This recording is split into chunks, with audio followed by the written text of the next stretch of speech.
মে মাস থেকে দেশে জ্বালানি তেলের দাম বাড়বে কিনা তা নিয়ে কাজ করছে সরকার। সংসদে মন্ত্রী ইকবাল হাসান মাহমুদ টুকু জানান, প্রতি মাসের নিয়ম অনুযায়ী দাম সমন্বয় করা হয়। এপ্রিলে দাম না বাড়ালেও মে মাসে প্রয়োজন বুঝে মন্ত্রিসভায় মূল্যবৃদ্ধির বিষয়টি বিবেচনা করা যেতে পারে। মন্ত্রী জানান, মধ্যপ্রাচ্যের অস্থিরতা ও হরমুজ প্রণালীতে জাহাজ চলাচলে বিধিনিষেধের কারণে বিশ্ববাজারে তেলের সরবরাহ ব্যাহত হচ্ছে। তবে দেশে ডিজেল, অকটেন ও পেট্রোলের পর্যাপ্ত মজুদ রয়েছে এবং নিয়মিত আমদানির মাধ্যমে সরবরাহ স্বাভাবিক রাখার চেষ্টা চলছে।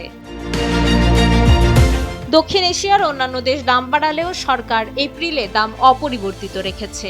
বিশেষ করে কৃষি উৎপাদন ঠিক রাখতে কৃষকদের জন্য কৃষক কার্ডের ব্যবস্থা করা হয়েছে। পাশাপাশি দেশের ভেতর কনডেনসেট ব্যবহার করে জ্বালানি উৎপাদন বাড়ানোর উদ্যোগ নেওয়া হয়েছে।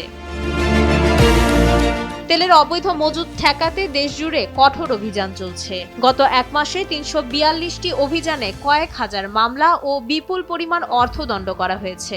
উদ্ধার করা হয়েছে প্রায় ৪০ লাখ লিটার তেল। বাজার নিয়ন্ত্রণে এই মোবাইল কোর্ট ও মনিটরিং অব্যাহত থাকবে। মাইশা মালিহা, সময়ের আলো।